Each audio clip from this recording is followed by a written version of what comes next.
বলছি দাদা, আমরা তো 4টের সময় আমি এসেছি। তো আপনারা কি আমার বাবাকে খুঁজে পেয়েছেন? আমি আর থাকতে পারছি না, তাই জন্য আপনাদের কাছে চলে এলাম জিজ্ঞেস করার জন্য। হ্যাঁ, সে তো এসেছো, তুমি বুঝতে পারছি, তোমাকে আসতে বলেছিলাম কিন্তু। তা তোমরা যে মেশিনটা তৈরি করেছিলে ওতে দেখেছো আধার কার্ডের নাম্বারটা মেরে? আরে কাকা, ওইসব জিনিস তো আমাদের কাছে আছে, কিন্তু আমরা বলেছি দাঁড়াও, একটু সময় তো লাগবে। আসলে ওই মেশিনটা না নষ্ট হয়ে গেছিল, তো তাই জন্য এটা একটু সময় লাগছে। দেখো, আমি কিন্তু কারোর কাছে কিচ্ছু উপায় খুঁজে পাচ্ছিলাম না বলে তাই সব জায়গা থেকে নিরাশ হয়ে তোমাদের কাছে এসেছি। আমি শুধু যখন শুনলাম যে এই কাজটা শুধু তোমরা ছাড়া কেউ করতে পারো না গো, ওই জন্য অনেক বুকের মধ্যে আশা নিয়ে তোমাদের কাছে এলাম। তোমরা কিন্তু চেষ্টা করো, এরকম ভাবে আমাকে খালি হাতে ফিরিয়ে দিও না। মই তো বলেছি টাকা পয়সা যা লাগবে আমাকে বলো, কিন্তু কাজটা আমার করে দাও। দেখো, আমরা তো চেষ্টা করেই যাচ্ছি যে তোমার কাজটা যেরকম ভাবে হোক করে দেওয়ার জন্য। আসলে ওই মেশিনটা তো আমরা খারাপ করে দিয়েছিলাম, আমাদের কাছ থেকে জিনিসটা হারিয়ে গেছিল, বুঝতে পেরেছো? এই ভাই তো আমাকে বলেছিল যে আমাকে সাহায্য করবে তোমরা। কি তাহলে তোমরা আর কাজটা করবে না? এই দেখো, তোমায় কিন্তু চিন্তা করতে বারণ করেছি, আমরা কিন্তু একবার বলিনি যে কাজটা করবো না, বুঝতে পেরেছো? হ্যাঁ জানি তোমরা বলেছো চেষ্টা করবে, কিন্তু যেটা আমাকে খুঁজে দাও না। শোনো কাকা, আমরা ওই যন্ত্রটা আবার নতুন করে বলেছি, ঠিক আছে, আমাদের ছেলেকে। তো ছেলে আমার এখন ফোন ধরেই নিকো, ছেলে একটু কাজ করছে, তো তাই ছেলে এখন একটু সময় লাগবে। এই ভাই যে বললো যে আমাকে বিকেলবেলা 4টের সময় আসতে, তার মধ্যে কথা হয়ে যাবে আপনাদের, এখন বলছো কথা হয়নি? তা তোমরা কি কথা বলোনি? এই ভাই তো বলেছিল যে নাম্বারটা দিয়ে যেতে আর বিকেল 4টের সময় আসতে, তার মধ্যে তো উনি কিছু করবেন বললেন। তারপরে আজকের মধ্যে এক্ষুনি ওনাকে খুঁজে দিন আমাকে, নাহলে খুব বড় সমস্যায় পড়বো আমি। আরে, আপনি এত চিন্তা করছেন কেন? হ্যাঁ, আপনাকে তো বলেছি আজকের মধ্যে আপনাকে খুঁজে দেবো, বুঝতে পেরেছেন? দেখছি, আমরা একবার ফোন লাগাচ্ছি।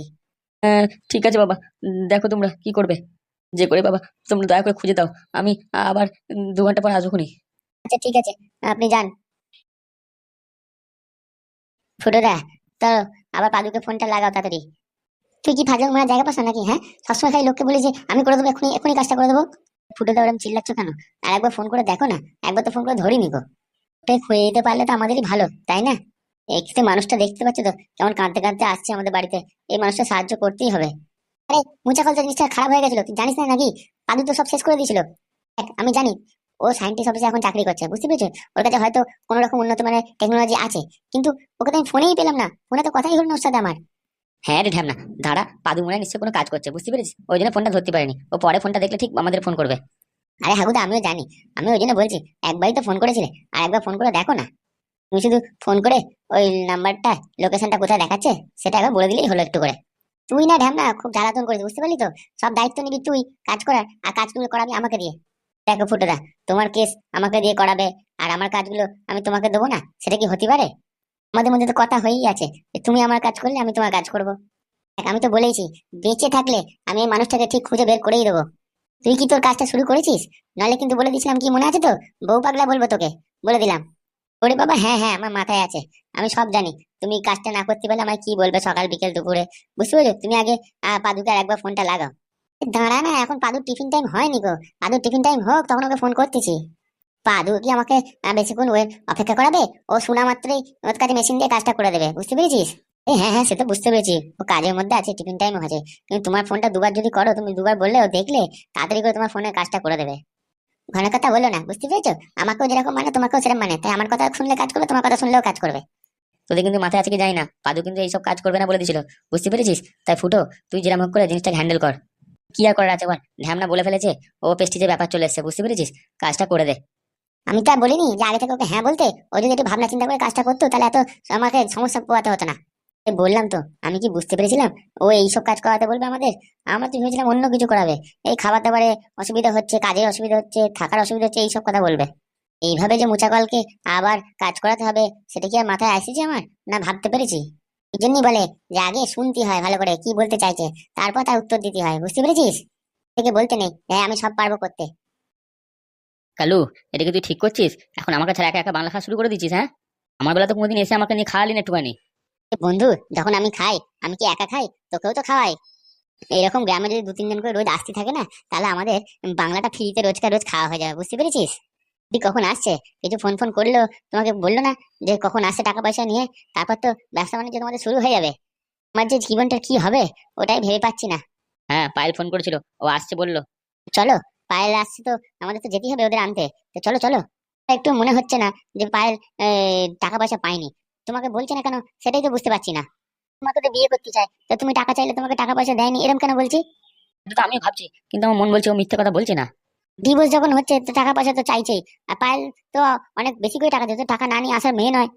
কি করবো বল, ওদের লোকজন যে কি করে আমার নামের সাথে জেনে গেল ব্যাপারটা, ওইসব কথা বলে বলছে নাকি পয়সা পয়সা দেবে না। তোকে আর আমাকে যদি সেদিন রাত্রিবেলা না দেখতো না, তাহলে জিনিসটা খুব ভালো হতো, বুঝতে পেরেছিস? ওই হ্যাঁ, বুঝতে পেরেছি, যখন আমরা গেছিলাম রাতের অন্ধকারে তখন আমাদের একজন দেখে নিয়েছিল। আমারও যেন এখন মনে হয়েছিল যে আমাদের কেউ দেখে নিল। কেন তুই যে সেদিনকে বললি যে কোনো মানুষজন ছিল না, কোনো সিসি ক্যামেরা ছিল না, সব ফাও কথা, এখন তাহলে বলছিস লোকে দেখে নিয়েছিল তোকে একজন? বলেছে বলেছে, এইসব কথা নিয়ে তো চিন্তা করার কোনো দরকার নেই। এটা তো ওটার সাথে কোনো সম্পর্কই নেই। শোন, এটা খুব বড় টেনশনের কথা, বুঝতে পেরেছিস? টাকা পয়সা যদি না দেয় না, তাহলে পায়েলকে বিয়ে করার মতো আমার কিচ্ছু নেই। ভালো যখন বেসেছো, তোর পায়েলকে নিয়ে সুখে থাকো না। অত টাকা পয়সা চিন্তা করা কি দরকার আছে? শালা তুই বুঝতে পারছিস না, টাকা পয়সার দরকার তো আমারও আছে, বুঝতে পারছিস না? এত টাকা পয়সা আনবো কোথা থেকে? বাপের আমি কাজ গরু দালাল হবো না। দেখো, কিছু তো করার নেই। এখন যদি পায়েল বৌদি টাকা পয়সা না নিয়ে আসে, তোমাকে তো গরু দালালের কাজই করতেই হবে না? এক কালু, এখানে বসে বসে নাইদের ভালো মাথা গরম করিস না তো। চল বাংলা খাবো, ভালো লাগছে না তোকে তখন বললাম। বলছি গুরু, এইভাবে এত বাংলা খেলে তোমাদের লিভারটা খারাপ হয়ে যাবে। আমাকে তো একটুখানি দাও। সবসময় তুমি একা খেলে হবে? দেখ, তুই শালা আমার সাথ দিচ্ছিস না, তুই আমার সাথে যেখানে যাচ্ছিস সেখানে সবকিছু কেঁচিয়ে যাচ্ছে। হ্যাঁ, তোকে আমি ছাড়বো না, তোকে আর কোনোদিন মাল খাবো না আমি। গুরু, কি বলছো? আমাকে এরকম ভাবে বলো না গুরু। আমি তোমার তো সাথ দিই গুরু। তুই একা একা কাদের সাথে মিশে কি বাংলা বাংলা খেয়ে ফেলে খাচ্ছিলিস? হ্যাঁ, আমাকে একবার ডাকিসনি, তুই কি কাজটা ঠিক করেছিস? বলছি, আমি বুঝতে পারিনি। আমি তো শুধু এসে কথা বলতে বলতে ওরা বাংলা খেতে শুরু করে দিয়েছিল। বলছি গুরু, চলো না পায়েল বৌদির সাথে বিয়ে করে আবার একটু বাংলা বাংলা খাও আমাকে। বুঝছিস না ব্যাপারটা রে? পয়সা কড়ি না পেলে ওকে বিয়ে করা যাবে না, বুঝছিস? যে আমরা পয়সার জন্যই তোকে বিয়েটা করছিলাম। ঘরের লোক বুঝতে পেরেছিস কি করবে আমার সাথে? তুমি কিন্তু বুঝতে পারছো না গুরু। পায়েল বৌদি ঘরের পেছনে কিন্তু অনেক লোকজন আছে। বুঝতে পেরেছো? সবাই খবর পেয়ে যাচ্ছে আস্তে আস্তে যে পায়েল বৌদি ডিভোর্স হয়ে যাচ্ছে। এবার বিয়ের জন্য সব উঠে পড়ে লাগছে। তো সেটা আমি শুনে আর কি করবো বল? তখন তো বললি একবার।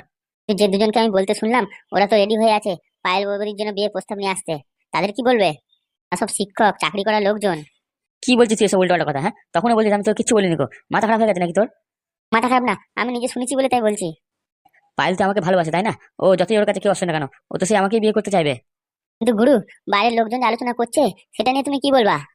দেখো, ওর দাদুটাকে তুমি একটু সামলা, বুঝতে পেরেছো? ওর দাদুটা কিন্তু ঘরে বসে থাকবে না। পায়েল এই বৌদির ও বিয়ে অন্য কোথাও ঠিক করে দিতে পারে। ও বহুত শয়তান লোক। ওই বুড়োটা হালুয়া আমি টাইট করে দেবো, কিন্তু শালা তার আগে টাকা পয়সা লাগবে, বুঝতে পেরেছিস? এই পায়েলই আমার একমাত্র ভরসা। ও যদি টাকা পয়সা না নিয়ে আসে না, খুব বড় সমস্যা হয়ে যাবে।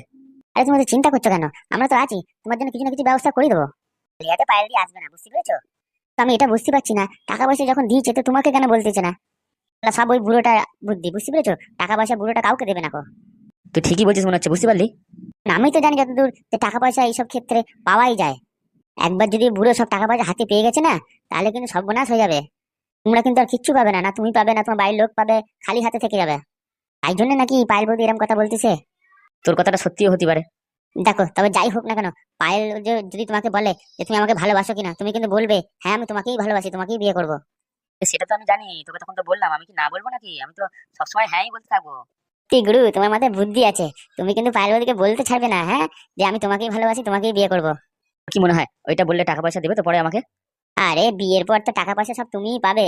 বুঝতে পেরেছো? পায়েল বৌদির তো কাছে কোনো রাস্তা থাকবে না, ও তোমাকেই দেবে। বিয়ের পর খাওয়াতে তো হবে, কাজ মাজ করতে তো হবে, সেই জন্য তো টাকা পয়সা তোমার লাগবে, তাই না? আর পায়েল বৌদি তোমাকেই দেবে। এই কালু, মাঝে মাঝে ভাবি তুই কোনো কাজের নয়, কিন্তু যখন একার সময় এমন এমন কথা বলিস না, মনে হয় যে তোর মতন বন্ধু যেন সবাই পাক। কতবার বলেছি তুমি আমাকে একবার বাংলা খাইয়ে দেবে, তারপর দেখবে আমি তোমার সাথে কত রকম ঝটঝট করে তোমার বুদ্ধি দিই। তা তুই ঠিক বলেছিস। চল দেখি, চল আর এক বোতল বাংলা কিনে নিয়ে আসি। হ্যাঁ, চলো চলো। কি ফুটেদা, আমার না মন মানছে না টাকাগুলোর জন্য কেমন হচ্ছে। ও ছাড়, বাদ দে, কিছু করার নেই। ও হাগুদা, কি করবে বলো না? টাকাগুলো ফেরত আসবে তো? আমার তো মন বলছে ফেরত আসবে। আর বৌমার কথা চিন্তা করছো নাকি? আর বলিস না বৌমার কথা রে, তুই আর বলিস না। আমার অত টাকাগুলো চলে গেল, অত কষ্ট করে গোছানো, এরকম ভাবে টাকাগুলো দিয়ে দিতে হবে আমি ভাবতেও পারিনি। আমার মন বলছে হাগুদা, টাকাটা দেখবে আমি পেছন ফিরে দিয়েছি তো, ঠিক আসবে। তুই ঢ্যামনা, আমি বুঝি না তো এইসব কথাবার্তা কোথা থেকে শিখিস তুই? সত্যি বলছি ফুটোদা, পিছন ফিরে টাকা আমি দিয়েছি, ও টাকা ফেরত আসবেই, তুমি দেখে নিও। তুই আর বলিস না ঢ্যামনা, আমার আর ভালো লাগছে না এসব কথাবার্তা। হাগুদা, ঢ্যামনা মনে হয় মাথা খারাপ হয়ে গেছে, বুঝতে পারলে? অসম্ভবটা কোনো সম্ভব হয়? বাস টাকা চলে গেলে সে টাকা ফেরত আসে? মন বলছে ফুটোদা, ও টাকা ওরা নিয়ে যেতে পারবে না, দেখে নিও তুমি। এসব তুই আউফাউ কথা তুই বন্ধ করবি নাকি বলতো? শোন তো, আমার সাথে যতবার এরকম হয়েছে সব টাকা কিন্তু ঘুরে চলে এসেছে। তাই নাকি? ওই একটা ঘটনাই তো বললি। সত্যি বলছি, এর আগেও একটা জায়গাতে একজনকে টাকা দেওয়ার আমার কোনো ইচ্ছা ছিল না, বুঝছো? জোর করে আমার থেকে টাকা নিয়েছিল, কিন্তু আমি খুব বাঁ হাতে দিয়েছিলাম বলে আবার দেখি ওই লোকটা পরে দুঃখের সাথে আমাকে টাকাটা ফেরত দিয়ে গেল। এইটা কোনোদিন হয় নাকি যে তোর থেকে একবার টাকা নিয়ে চলে যাবে সে কি আর ভুল করে তোকে টাকা ফেরত দিয়ে যাবে? ও হয়তো অন্য কারণে তোকে টাকাটা দিয়ে গেছে। তুমি দেখে নিও ওরকম ঘটনা তোমার সাথেও হবে। যদি কোনোদিন হয় তখন আমাকে বলো। সত্যি এরকম ঘটনাও হয় ভাই? সত্যি বলছি হাগুদা, তুমি শুধু অপেক্ষা করে থাকো, তারপর দেখবে তোমার পকেটে ওই টাকাটা ঠিক ঢুকে যাবে। তোর কথার আজগুবি কথার কোনো মানে হয় না। ঠিক আছে, যখন আসবে তখন নিজে হাতেই তো নেবে, তখন বিশ্বাস করবানি। হ্যাঁ, সে সময় এলে দেখবানি। কতগুলো টাকা থাকলে আমরা কত আমাদের সাহায্য হতো। দিন সারাদিন না খেয়ে থাকতাম না। আর কি আর করবো বল, এমনি পেটে ভাত খাবার জুটছে না, তারপর ঘর থেকে কতগুলো টাকা চলে গেল। ওই জন্য তো আমি পারছিলাম না দিতে। কিন্তু নিজে হাতেও দিতে পারতাম, কিন্তু আমাদের রক্তের জল করা টাকাটা ছিল রে, খুব কষ্ট লাগছিল। ওই জন্যই তো দিতে পারলাম না। কি আর করবো, কিচ্ছু করার নেই। এইভাবে আমাদেরকে মানে ফাঁদে ফেলে টাকাটা নিয়ে চলে যাবে, এই টেকনিকটা কিছু বুঝতে পারলাম না। সত্যি বলেছি, টাকা ফেরত এলেই দেখবি এই ঘরেতে পুরো বাংলার বোতলের একদম আমি লাট লাগিয়ে দেবো। আজকে তো আমি বললাম আমাদের বাংলা খাবো, দেখ আমি আর ফুটো খেয়ে চলে এলাম, তুই তো আর গেলি না। আমার তো ফাগুদা খুব খাওয়ার ইচ্ছা ছিল, তোমরাই তো আমাকে নিয়ে গেলে না কো। লাস্ট টাইম বললাম। তাই নাকি? তোর মতো বিবাহিত মানুষদের কেউ বাংলা খাওয়ার কথা বলে? ফুটোদা, এরকম কথা বলো না। আমি তো খেতে ইচ্ছা করে। এভাবে নিজেদের দল থেকে দূরে সরিয়ে দিলে। তুই শালা কতদিন বাংলা খাসনি বলতো আমাদের সাথে? তোকে অত করে বললাম, তুই খেলি না, তুই আবার আমাদের সাথে থাকতে চাস কি করে? বউকে তুই এত ভয় খাস? ছি ছি ছি ছি ছি। আমাদের অপমান করলি রে, আমাদের অপমান করলি। ছাড় ফুটো, ওকে ছাড়, আমরা যে দুটো বোতল নিয়ে এসি চল সে দুটো খাই। তো হাগুদা, ওই একটা বোতলে খেয়ে কিছু হয়নি কো আমাদের, আরো দুটো খেতে হবে, চলো। বলছি ফুটোদা, আমার জন্য একটুখানি রেখো না, আমি একটু পরে লুকিয়ে লুকিয়ে খেয়ে নেবো খুনি। তুই গিলাসের মধ্যে জল ঢেলে খা, বুঝতে পেরেছিস? তোকে আর কিছু খেতে হবে না। আল্লাহ, এই বউটার জন্য আমি আজকে বাংলা খেতে পাচ্ছি না। কিন্তু কি করব, এদের সাথে বাংলা খেতে গেলে বউ যে খুব কেলাবে। বউ হাতে কেলানি খাওয়াটা ঠিক হবে? হাগুদা ফুটোদা, যতই আমাকে কথা শোনা, আমি শুনে নেবো, কিন্তু বউ যদি কেলিয়েছে না, বউয়ের চোখে কিচ্ছু সম্মান মান সম্মান কিচ্ছু থাকবে না আমার। থালা বাসনগুলো তো সব ধোয়াধুয়ি হয়ে গেছে। যাই, গিন্নির কাছে যাই, জিজ্ঞেস করি আর কি কাজকর্ম আছে, সেগুলো করতে হবে। একটা ভালোই ভালোই চলছে, কোনো রকম ঝুট ঝামেলা দরকার নেই।